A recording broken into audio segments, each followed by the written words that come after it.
சுக்கிர பெயர்ச்சி நடக்கவிருக்கிறது. சுக்கிர பகவான் ரிஷபத்திலிருந்து மிதுன ராசிக்கு செல்லுகிறார். மிதுன ராசிக்கு செல்லுகின்ற சுக்கிர பகவான் ஏற்கனவே அங்கே இருக்கிற தேவகுரு பிரகஸ்பதியை மீட் பண்ணுறார்.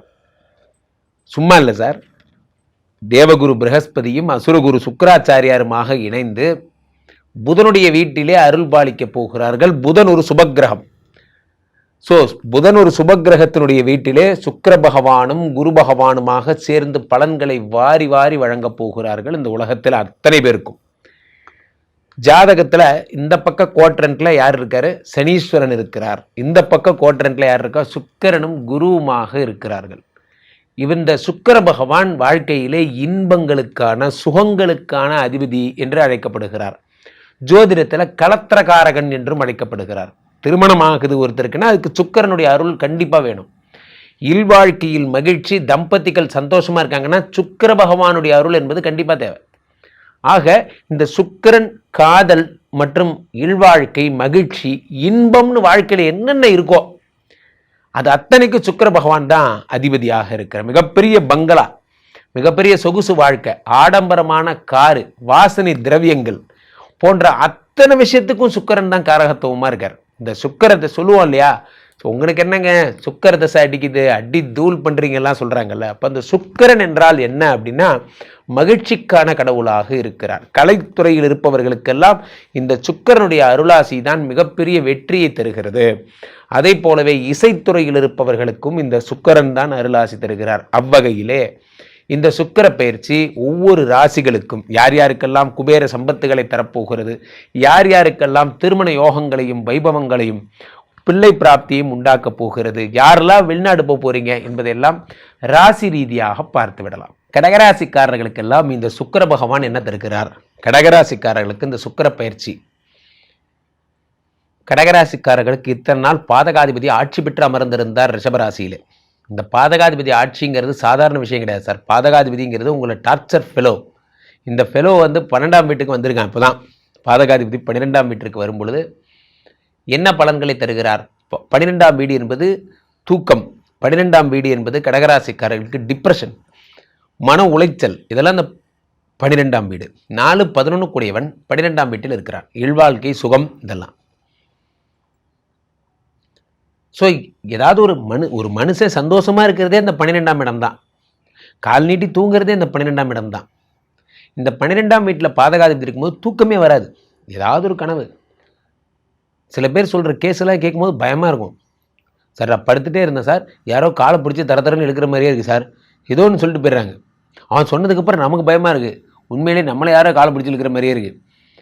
காரணம் என்னென்னா தூக்கமின்மை. போய் தூங்குடா, தூங்குறது இல்லை. ராத்திரி 1 மணி 2 மணிக்கு. தம்பி சதீஷோட ஸ்டேட்டஸ் எல்லாம் பார்த்தீங்கன்னா ஆச்சரியமாக இருக்கும். 1 மணிக்கு அழகே சுகமா 1 மணிக்கு உட்காந்து லவ் பண்ணுறல நீ. 1 மணிக்கு யாருக்கு நான் ஸ்டேட்டஸ் வைக்கிற? யாருக்கோ. கரெக்டாக அவங்க மட்டும் பார்த்துருவாங்க. பார்த்தோன்னே டெலிட் ஆகிடும் ஸ்டேட்டஸு. என்னோ ஒரு விளையாட்டு. இப்போ தான் அதை வச்சுருந்தான், அதுக்குள்ளே காணோம். உனக்காக வச்சோம், வைக்க வேண்டிய எனக்கு வச்சோம், பார்த்துட்டாங்க. அப்புறம் என்ன ஒன்னே வேண்டா பார்க்க சொன்னது? கரெக்டு தான். அப்போ புரியல, இப்போ புரியுது. 4-11 கூடியவன் 12ஆம் வீட்டில் மறையும் பொழுது என்ன ஏற்படுகிறது? உறக்கமின்மை எனும் பெரிய வியாதி. சார் உங்களுக்கு வேலையை விட்டு போயிடலாமா, எப்போ பார்த்தாலும் இதே தோணிகிட்டே இருக்கும். காரணம் 12ஆம் இடம் என்பது இருப்பு கொள்ளாமல் இருக்கும் நிலை. ஏதோ பரபரப்பாகவே இருக்கு. என்ன பரபரப்பாக இருக்குன்னு தான் தெரியல. எந்திரிச்சதுலேருந்து எல்லாமே உலகமே இடிஞ்சு எல்லாமே பிடிங்கிட்டு போன மாதிரியே இருக்கு. கை காலெல்லாம் தொட்டு எல்லாம் நல்லா தான் இருக்கும். நமக்கு என்ன கேடு போய் எதுக்காக இப்படி தோணுது? எல்லாமே ஒரு நெகட்டிவாகவே தோணுது.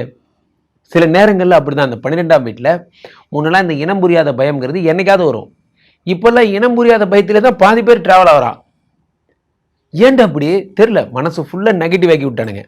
சோசியல் மீடியா எடுத்திங்கன்னா இந்த குழந்தைய அழுவதை பாருங்கள் அப்படின்னு அது ஒரு ஐயோயோ எதரா பார்க்க சொல்கிறீங்க? மைண்டு ஃபுல்லாக வெறும் ப்ராப்ளம். சார் ஒரு ஊரில் ஒரு காக்கா இருந்தது.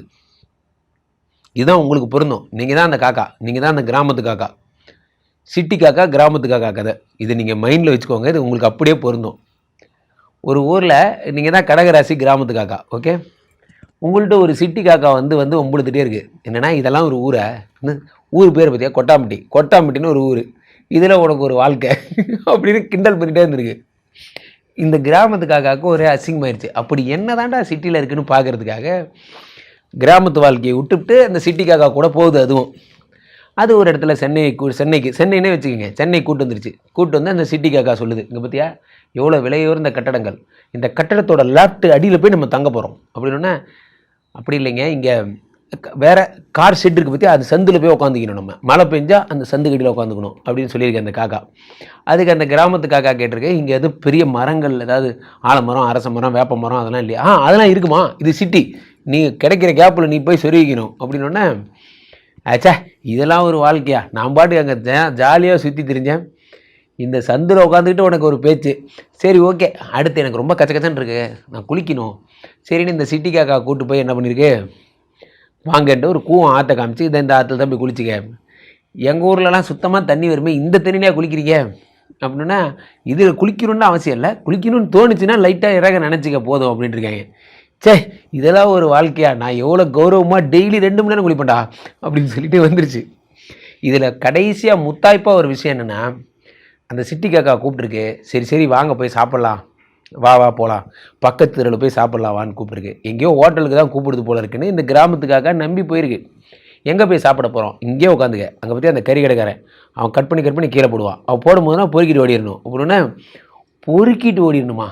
எங்கள் ஊரில் ஒரு இலையில் சாப்பாடு வச்சு கான்னு கெஞ்சுவாங்கய்யா, நான்லாம் வராமல் பந்தா பண்ணுவேன்டா, அது வாழ்க்கையா இது வாழ்க்கையா? ஆச்சா நான் எங்கள் ஊர் கொட்டாம்பட்டிக்கே போகிறேன்னு சொல்லிட்டு திரும்பி வந்துருச்சான். நன்றாக புரிந்து கொள்ள வேண்டிய நண்பர்களே, நீங்கள் இருக்கின்ற கம்பெனியில் உங்கள் ராஜபோக மரியாதை கொடுத்து காலைல 8 மணிக்கு வந்தா என்ன, 10 மணிக்கு வந்தேன்னா, ஐயா நீங்கள் வாங்க ஐயா, நீங்கள் வந்து உட்காந்தா போதுங்க ஐயா அப்படிங்கிறப்போ உங்களுக்கு என்ன தோணுதுன்னா, இதெல்லாம் ஒரு கம்பெனியா, நான்சென்ஸ் அப்படிங்கிறது. அங்கே போய் பாருங்கள், வெளியே அவன் எப்படி சுற்றுறான்னு பாருங்கள். இவன் பொழப்புக்கு நம்ம எவ்வளவோ பரவாயில்லன்னு நினச்சிங்கன்னா இருக்கிற வாழ்க்கை நிம்மதியாக போகும். இந்த டிப்ரெஷன் முதல்ல வெளிவாங்க. உனக்கும் கீழே உள்ளவர் கோடி நினைத்து பார்த்து நிம்மதி நாடுனா, உங்களுக்கு கீழே வேலையில் எவ்வளோ கஷ்டப்படுறாங்கன்னு பாருங்கள். நீங்கள் எவ்வளோ கெத்தா சித்தாப்பா மேனேஜர்கிட்ட பேசுகிறீங்க, அவனை போய் பாரு, அங்கேயே பாரு, அவெல்லாம் பாருங்கள் எவ்வளோ செருப்படி வாங்கிட்டு அமைதியாக இருக்கான். நம்ம எவ்வளோ ஒரு வார்த்தை சொல்கிறதுக்குள்ளேயே நம்ம பேப்பரை போட்டு ரிசைன் அப்படின்றோம். எவ்வளோ கெத்து காட்டுறோம் நம்ம. அப்போ கடவுள் நம்மளை எவ்வளோ பந்தாவாக வச்சுருக்காரு. கடகராசிக்காரர்களுக்கு 12ஆம் வீட்டிலே சுக்கிரன் இருக்கும் பொழுது வேலையை விட்டுறலான்னே தோணும். இந்த சிட்டி காக்க நிலைமை தான். போய் பாருங்கள், கடைசியாக நம்ம என்ன பண்ணோம், இலை வச்சு சாப்பாடு போடுறாங்க உங்களுக்கு. அந்த கௌரவத்தை அப்படியே மெயின்டைன் பண்ணிக்கங்க. என்ன அவங்களே சாப்பாடு போட்டு காக்கான்னு கெஞ்சினா தான் போய் சாப்பிட்ணும், அந்த கெத்தில் இருங்க. இல்லைன்னா அந்த காக்கா என்ன நிலைமையாச்சோ அந்த நிலைமை தான் நமக்கு வரும். ஸோ அப்போது கடகராசிக்காரர்கள் 12ஆம் வீட்டிலே சுக்கிரன் வருவார்.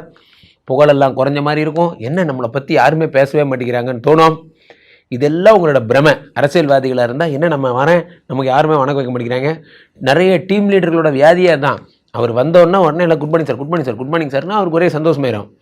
எவனுமே குட் மார்னிங்கே வைக்கலைன்னா வரும்போதே கடுப்பாயிடுவான். என்ன நம்ம நடந்து வரோம், யாருமே குட் மார்னிங்கே வைக்கல. இதெல்லாம் ஒரு மனவியாதி மாதிரி ஆயிடுச்சு. என்ன ஆச்சுன்னா, கடகராசிக்காரர்களுக்கு இந்த டிப்ரெஷன் பெரிய ப்ராப்ளமாக இருக்கும். உங்களுக்கு ஒரு ப்ராப்ளமும் இல்லை, ஜாலியாக நெஞ்சம் உண்டு நேர்மை உண்டு ஓடு ராஜா. நீங்கள் பாட்டுக்கு குழப்பம் மட்டும் பார்த்தீங்கன்னா நிம்மதியாக இருப்பீங்க. அன்னெசரி யாராவது வந்து அண்ணே உங்களை பற்றி தானே சொல்கிறான் அப்படின்னு யாராவது ஏற்றி விட்டாங்கன்னா, போடா போய் வேலையை போடுறா, இருக்கிற வேலையை பிடுங்கிட்டு அதில் கிளியராக இருக்கேன். சார் வேலை ரொம்ப முக்கியம், சரியா? மீண்டும் ஒரு நல்ல பதிவில் சந்திப்போம்.